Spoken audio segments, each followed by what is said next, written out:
why do you think it was so easy to get people to believe these strange ideas that Yahweh was perpetuating? Well, all religions are essentially strange ideas. The only way they can survive and perpetuate is if they are imposed upon children from a very early age. That's what counteracts the strangeness of it all. It becomes familiar. It becomes traditional. People take comfort in that, and in their comfort they don't see how outlandish it all is.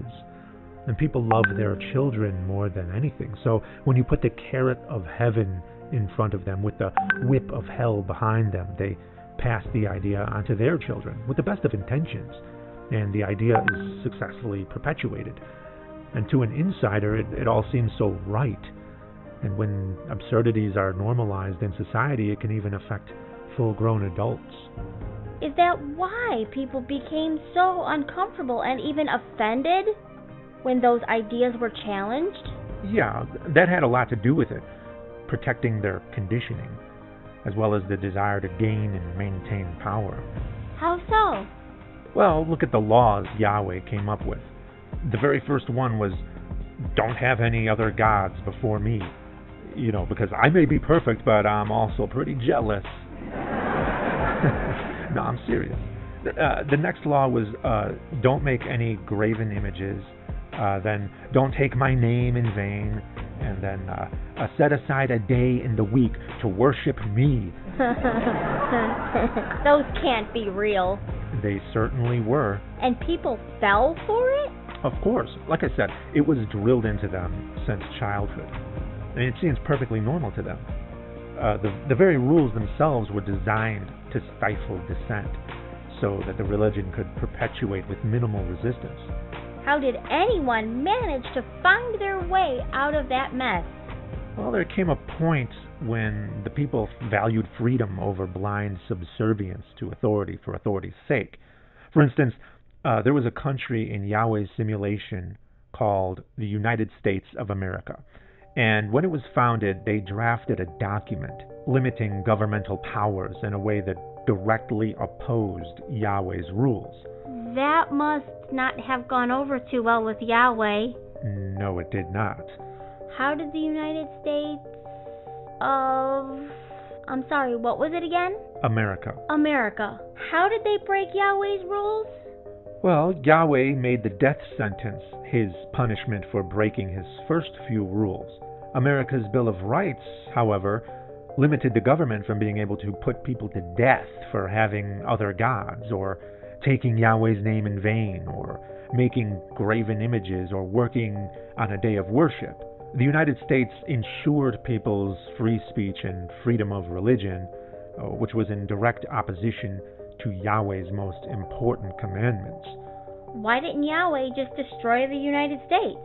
Because it was successful. The founding fathers of America actually implemented better ideas than Yahweh himself, which obviously shouldn't be the case if you're an omniscient God, right? Mm-hmm. So Yahweh did what Yahweh does best, and he took credit for what they did. Ah, and in taking credit for those ideas, he could take credit for America's success. Exactly.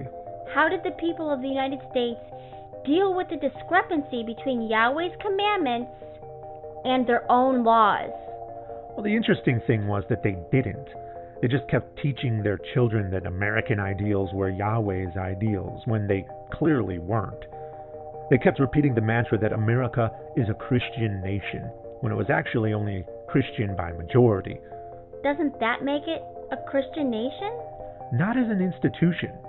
Their constitution was designed to protect the minority from the majority.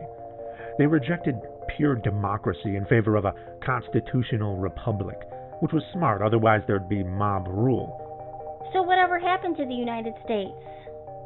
Well, it wasn't good. They must have lasted for a while at least, right? I mean, it sounds like they had a pretty good system for such a primitive society. Well, it was for a while, but their political system was too vulnerable to corruption. I see. Did Yahweh have something to do with that? Indirectly, yes. Religion was a political tool of manipulation. Were they ever able to get rid of religion? Yes. At first, religion was used to oppress people. Later, it was used for terrorism, too. Terrorism was, in turn, used to affect politics. With prosperity, though, religion drastically declined, because religion gives people hope. When there's no need for hope, there's no need for religion. It sounds like they were headed in the right direction then. Well, you'd think so, but the problem isn't religion alone. The problem is dogmatic thought, which naturally goes hand in hand with religion, but you don't have to be religious to be a dogmatic thinker. I see. What were they dogmatic about? Everything you can imagine.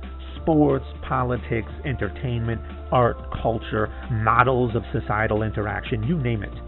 The problem with religion was that the people were dogmatic about ideas regarding life and death. Through those ideas, normally good people could justify atrocities.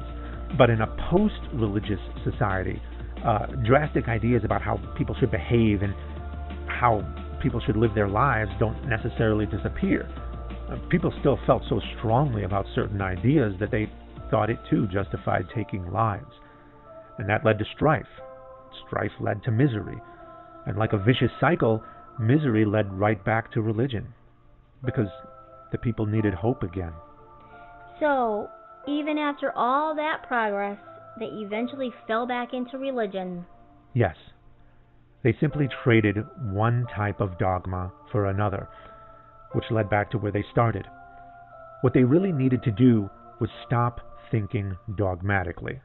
But they didn't? No. And that led to the circumstances surrounding your escape? What? I don't. Jeffrey, would you mind discussing your escape from Yahweh's universe? No, I mean, yes, I would mind. I'm